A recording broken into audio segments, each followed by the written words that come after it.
വോട്ടാണ് നരേന്ദ്രമോദിക്ക് കിട്ടിയത്. അതായത് 15 കോടി ജനങ്ങൾ പറയട്ടെ, കണക്ക് പറയുമ്പോൾ തെറ്റാന്ന് പറഞ്ഞാൽ 15 കോടി ജനങ്ങളാണ് അദ്ദേഹത്തിന് വോട്ട് ചെയ്തത്. മനസ്സിലായോ? കോൺഗ്രസ് അവർക്ക് കിട്ടിയത് 282 സീറ്റ്, കോൺഗ്രസിന് കിട്ടിയത് 44 സീറ്റ്. കോൺഗ്രസിന് വോട്ട് ചെയ്തത് 17.9%, കിട്ടിയ സീറ്റ് 44. അപ്പോൾ ഞങ്ങൾക്ക് വോട്ട് ചെയ്തത് 10.5 കോടി ജനങ്ങൾ. 282 സീറ്റ് കിട്ടിയ ആളിന് 15 കോടി ജനങ്ങൾ വോട്ട് ചെയ്തപ്പോൾ 44 സീറ്റ് കിട്ടിയ കോൺഗ്രസിന് 10.5 കോടി ജനങ്ങൾ വോട്ട് ചെയ്തു. ഇനി ഇത് 66.4%. 100% എടുത്താൽ ഇന്ത്യയിൽ 20% ആളുകളാണ് BJP വോട്ട് ചെയ്തത്. അപ്പോൾ 80% ആളുകൾ വോട്ടില്ലാത്ത ഒരു പ്രധാനമന്ത്രി ഇന്ത്യയുടെ ചരിത്രത്തിൽ ഇത്രയധികം ജനകീയ പിന്തുണയില്ലാതെ ഇന്ത്യ ഭരിച്ച ഒരു പ്രധാനമന്ത്രി ഉണ്ടായിട്ടില്ല. ഇത് കണക്കുകളുടെ അടിസ്ഥാനത്തിലാണ് പറയുന്നത്. അതുകൊണ്ട് അങ്ങ് കോൺഗ്രസിൻ്റെ പരാജയത്തെക്കുറിച്ചൊന്നും ആക്ഷേപിക്കരുത്. തെരഞ്ഞെടുപ്പിൽ പരാജയവും വിജയവും ഉണ്ടാവും. 35 വർഷക്കാലം ബംഗാൾ ഭരിച്ച മാർക്സിസ്റ്റ് പാർട്ടിയുടെ ഓഫീസിൽ നിന്ന് മാർക്സിസ്റ്റ് പാർട്ടിയുടെ ബോർഡ് എടുത്തു മാറ്റി BJPയുടെ ബോർഡ് വെച്ചു. നിങ്ങൾ അറിഞ്ഞോ? അവിടെ മാർക്സിസ്റ്റുകാർ മൊത്തം BJP ചേരുന്നു. 4ാം സ്ഥാനം, 5ാം സ്ഥാനം ഇല്ലാത്തതുകൊണ്ടാണ് 4 കിട്ടിയത്. 3ാം സ്ഥാനം 4. അപ്പം ഞാൻ പറഞ്ഞത് അതുകൊണ്ട് മാർക്സിസ്റ്റ് പാർട്ടി ബംഗാളിൽ കള്ളപ്പണം ഇല്ലെന്ന പുള്ളിയല്ലേ പറയും, മനോജല്ലേ പറയും. എടാ, മനോജ് ദേശാഭിമാനിയുടെ എഡിറ്ററാണ്. കേരളത്തിൽ സത്യം എഴുതുന്ന ഒരേ ഒരു പത്രമേ ഉള്ളത് ദേശാഭിമാനി. അതിന്റെ കള്ളം പറയാത്ത ഏക പത്രം, മനോജ് കള്ളം പറയാത്ത ഏക പത്രം. ഞാൻ പറഞ്ഞത് കേരളത്തിൽ ഒരിക്കലും ഒരു അക്ഷരം കള്ളം പറയാത്ത എഴുതാത്ത ഒരേ ഒരു പത്രമേ ഉള്ളൂ, അത് ദേശാഭിമാനിയാണ്. അദ്ദേഹത്തിന്റെ എഡിറ്ററാണ്. ഞാൻ പറഞ്ഞോട്ടെ, ഇവിടെ നമ്മൾ ഒരു കാര്യം വളരെ ഗൗരവമായിട്ട് എടുക്കണം. മാർക്സിസ്റ്റ് പാർട്ടിയെ സംബന്ധിച്ചിടത്തോളം ഒരു കെജ്രിവാളിനെ പോലെ കാര്യം. കെജ്രിവാൾ ഡൽഹിയിൽ അതൊക്കെ ഉണ്ടാക്കുമെന്ന് പറഞ്ഞൊരു അനമിക് മൂവ്മെൻറ്റ് ഉണ്ടാക്കി തെരഞ്ഞെടുപ്പിൽ മത്സരിച്ചു. എല്ലാവരും കൂടെ ചേർന്ന് അയാളെ മുഖ്യമന്ത്രിയാക്കി.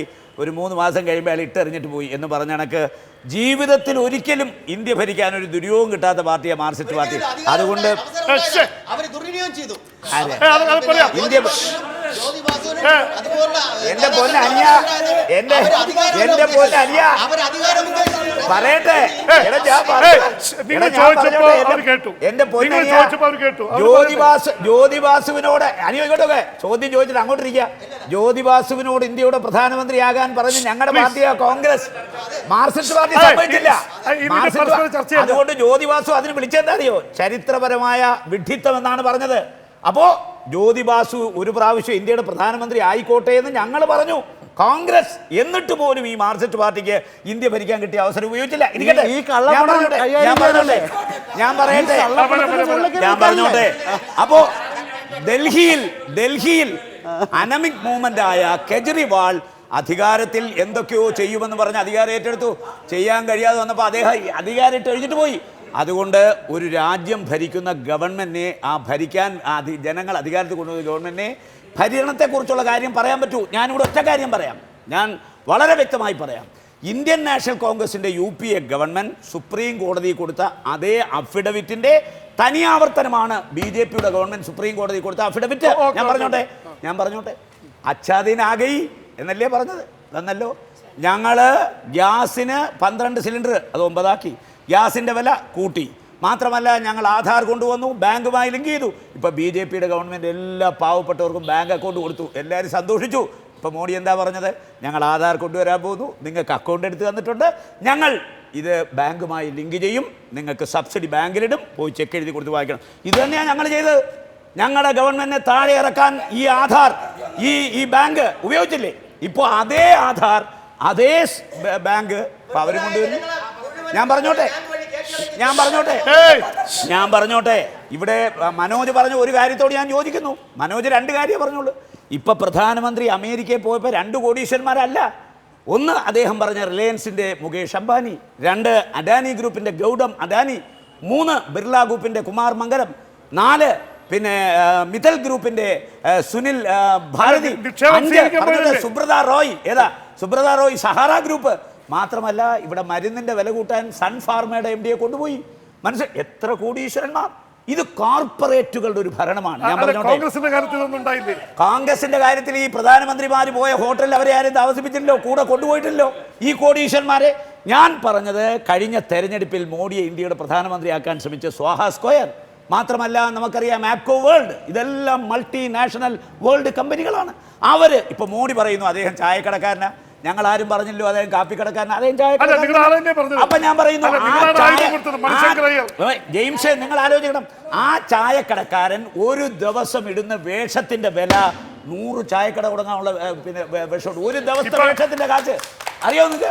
ജെയിംസ്, നിങ്ങൾ ആലോചിക്കണം, ആ ചായക്കടക്കാരൻ ഒരു ദിവസം ഇടുന്ന വേഷത്തിന്റെ വില 100 ചായക്കട തുടങ്ങാനുള്ള പിന്നെ വേഷം, ഒരു ദിവസത്തെ വേഷത്തിന്റെ കാശ് അറിയോ നിങ്ങൾക്ക്?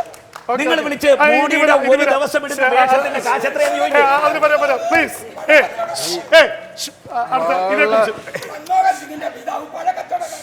ഞാൻ എന്റെ പൊന്നാശാനെ, ഞാൻ മോഡി ചായക്കടക്കാരാ, ഞാൻ പറഞ്ഞത് ചായക്കച്ചവടക്കാരാന്ന് പറഞ്ഞത് നല്ല കാര്യം, ഞങ്ങൾ നിഷേധിച്ചു.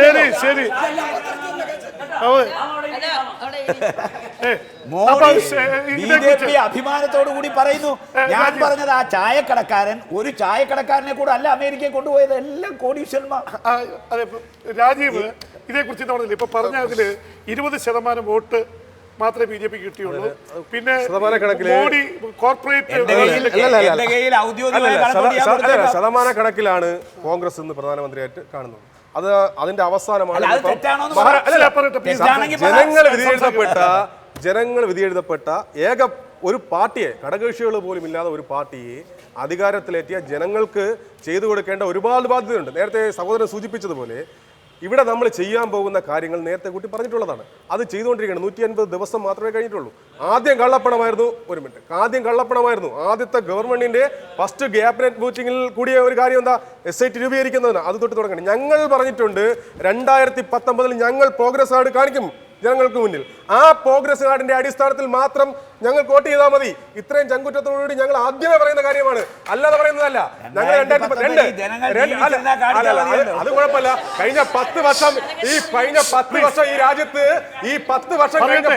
രാജ്യത്ത് ജനങ്ങൾ ജീവിച്ചിരുന്നിട്ടുണ്ടെങ്കിൽ അതിനെക്കാട്ടി സുരക്ഷിതരായിട്ട് സംരക്ഷകരായിട്ടും സുഖം അനുഭവിച്ചും ഈ രാജ്യത്ത് ജനങ്ങൾക്ക് ജീവിക്കാനുള്ള അവസരം ഉണ്ടാക്കുവാനുള്ള കഴിവ് നരേന്ദ്രമോദിക്കുണ്ട്.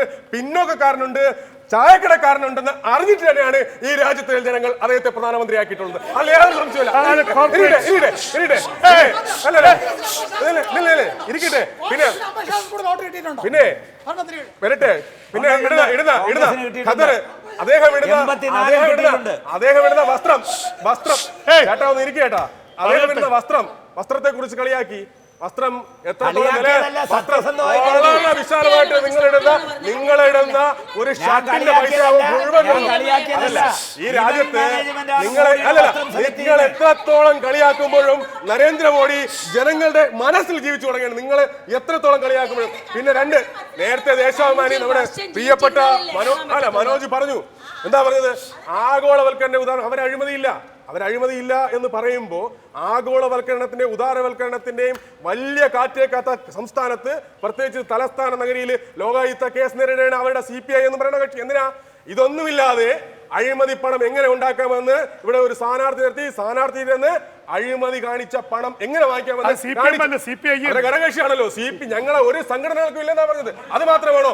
മാർട്ടിൻ എവിടെ പോയി? പാരീസ് എവിടെ പോയി? നേരത്തെ പറഞ്ഞ സത്യനേശൻ എവിടെ പോയി? തിരുവനന്തപുരത്ത് ഇരിക്കുന്ന ഈ AKG സെന്ററിന്റെ റൈറ്റ് ഇൻഫർമേഷൻ ഞാൻ തരാം. കേരള യൂണിവേഴ്സിറ്റിയുടെ ഭൂമിയാ. ഒരു സെന്റിന് 50 ലക്ഷം രൂപ വരും. എത്ര സെന്റാ പിടിച്ചു വെച്ചില്ല? ഒരു അഴിമതി കാണിക്കാത്ത ഈ രാഷ്ട്രീയ ഇതൊക്കെ കേരളത്തിലെ ഇന്ത്യയുടെ ജനങ്ങൾക്കറിയാം. ഇവർ അഴിമതി കാണിക്കാത്ത 30 വർഷം പശ്ചിമ ബംഗാളിൽ ഉണ്ടായിരുന്നല്ലോ. ആ പശ്ചിമ ബംഗാളിലെ പാവപ്പെട്ട ജനങ്ങള്, യുവാക്കള്, വിദ്യാസമ്പന്നരല്ലാത്ത യുവാക്കള് ഈ കേരളത്തിലെയും തലസ്ഥാന നഗരിയിലും ജോലിക്ക് വരുന്നുണ്ടല്ലോ. ഇവര് നല്ല രീതിയിലുള്ള കമ്മ്യൂണിസം നടപ്പിലാക്കിയെങ്കിൽ എന്തിനാ അവർ ഇവിടെ വരണം?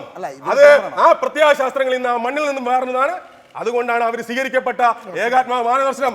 അവിടെയാണ് കമ്മ്യൂണിസ്റ്റ് പാർട്ടിയുടെ ബോർഡ് മാറ്റിക്കൊണ്ട് ഇന്ന് BJPയുടെ ബോർഡ് വരുന്നത്. അതിന് ഇവിടെ കിടന്നറിഞ്ഞ്. പിന്നെ BJPയെ സംബന്ധിച്ചിടത്തോളം ഒരു വസ്തുത ഞാൻ പറയാം. ഇവിടെ കമ്മ്യൂണിസ്റ്റ് പാർട്ടിയും കോൺഗ്രസും ചില സാംസ്കാരിക നായകന്മാരും വിചാരിച്ചാൽ BJPയുടെ ഇവിടത്തെ വളർച്ച തടുക്കാമെന്നുള്ള വ്യാമോഹമുണ്ട്. അത് നടക്കില്ല എന്ന് പറയുക. ഒരു കാര്യം പറയാം. ഈ നരേന്ദ്രമോദിയുടെ വലിയ വാഴ്ത്തി ഈ കഴിവൊന്നും ഇല്ലാത്തത് കൊണ്ടായിരുന്നോ ഇതേ അത്ഭുതങ്ങൾ വാജ്പേയി കാണിക്കാതിരുന്നത്? വാജ്പേയി ഇവിടെ ഭരിച്ച അന്നെന്താ നടത്തിയത്? Petrol pump Kumbakonam. അത് കഴിഞ്ഞോ ശവപ്പെട്ടി. സാധാരണ ശവപ്പെട്ടി എന്ന് പറഞ്ഞാൽ ഒരാൾ മരിച്ചാൽ ഒരാൾ മരിച്ചാൽ അതിനോട് ആദരവ് കാണിക്കാണ് സാർ. ഈ BJP-ക്കാർ ശവപ്പെട്ടി വാങ്ങിയതിലടക്കം കുംഭകോണം നടത്തി. കള്ളത്തരം. 2004 തൊട്ട് 2009 വരെ കമ്മ്യൂണിസ്റ്റ് പാർട്ടിയാണ് ഉണ്ടല്ലേ? 2004 മുതൽ അതെ, 19,000 കോടി രൂപ അദ്ദേഹം പറഞ്ഞു. ശരി. അപ്പൊ ഇങ്ങനെ അധികാരം കിട്ടിയ ഏത് ഘട്ടത്തിലും അഴിമതി മാത്രം. CPM നയിക്കപ്പെട്ട കോൺഗ്രസ് ഗവൺമെന്റ് ആയിരുന്നു 2004 മുതൽ 2013 ഉണ്ടായിരുന്നത്. അന്ന് നിങ്ങൾക്ക് ചെയ്യാമായിരുന്നു. വർഗീയ കലാപം, ഇവിടെ വളരെ വർഗീയ കലാപം, രണ്ട് അഴിമതി. വർഗീയ കലാപം എവിടെയാണ്? വർഗീയ കലാപം ഗുജറാത്തിൽ 1200 പേര് വംശഹത്യ നടത്തി. പിന്നെയോ ഈ നരേന്ദ്രമോദി എന്ന ബിംബം സൃഷ്ടിക്കാൻ വേണ്ടി, നരേന്ദ്രമോദി എന്ന ബിംബം സൃഷ്ടിക്കാൻ വേണ്ടി പാവപ്പെട്ട യുവാക്കളെ കൊണ്ടുപോയി വ്യാജ ഏറ്റുമുട്ടലുണ്ടാക്കി അങ്ങനെ രാജ്യത്തെ ചോരപ്പുഴയൊഴുക്കി നിരപരാധികളെ കൊന്നൊടുക്കിക്കൊണ്ട് രാജ്യത്തെ ചോരപ്പുഴയൊഴുക്കി രാഷ്ട്രീയം കളിക്കുന്ന ഈ പാർട്ടി എന്താ വ്യത്യാസം? അഴിമതിയിൽ എന്താ വ്യത്യാസം? കോൺഗ്രസിനെ നിങ്ങൾ അഴിമതിയെ കുറിച്ച് കുറ്റപ്പെടുത്തി. BJP എങ്ങനെ വേറിട്ട് നിൽക്കുന്നു? BJP കോൺഗ്രസിൽ നിന്ന് വേറിട്ട് നിൽക്കുന്നത് വർഗീയതയിൽ മാത്രമാണ്. മറ്റെല്ലാ കാര്യത്തിലും BJP-യും കോൺഗ്രസും ഒരേ നാണയത്തിന് രണ്ട് വശങ്ങളാണ്. അതുകൊണ്ട് ഉണ്ണിത്താനെ ഇവിടെ നിർത്തി എല്ലാവരും കൂടി അങ്ങ് ആക്രമിച്ച് നശിപ്പിക്കാൻ ധരിക്കേണ്ട. രണ്ടുപേരും, രണ്ട് കൂട്ടരും ഒരേ നാണയത്തിന് രണ്ട് വശങ്ങൾ. രണ്ടുപേരും, രണ്ട് കൂട്ടരും ഒരേ നാണയത്തിന് രണ്ട് വശങ്ങൾ. അതിൽ കൂടുതൽ BJP-ക്കുള്ളത് വർഗീയത. ആ വർഗീയതയുടെ ദംഷ്ട്ര എത്ര ആളെ കൊന്നു? ഗുജറാത്തിൽ 1200 പേരെയാണ് കൂട്ടക്കൊല ചെയ്തത്. ആര്? ഈ നരേന്ദ്രമോദിയുടെ നേതൃത്വത്തിൽ, ഈ അമിത്ഷായുടെ നേതൃത്വത്തിൽ. ആ അമിത്ഷായെ അധികാരത്തിലേക്കും ആഭ്യന്തരമന്ത്രിയായിരിക്കെ വംശഹത്യക്ക് നേതൃത്വം നൽകി എന്ന് പരക്കെ ആക്ഷേപിക്കപ്പെട്ട അമിത്ഷായെ സ്വന്തം രാഷ്ട്രീയ കക്ഷിയുടെ അധ്യക്ഷനാക്കി വെക്കാൻ ഉളുപ്പില്ലാത്തൊരു പാർട്ടി BJP. ആ BJP ഇവിടെ വന്നിട്ട് എന്തൊക്കെയാണ് പ്രസംഗിക്കുന്നത്? അവർക്ക് എങ്ങനെയാണ് കള്ളപ്പണം നിയന്ത്രിക്കാൻ കഴിയും? കള്ളപ്പണമാണല്ലോ നമ്മുടെ ചർച്ച.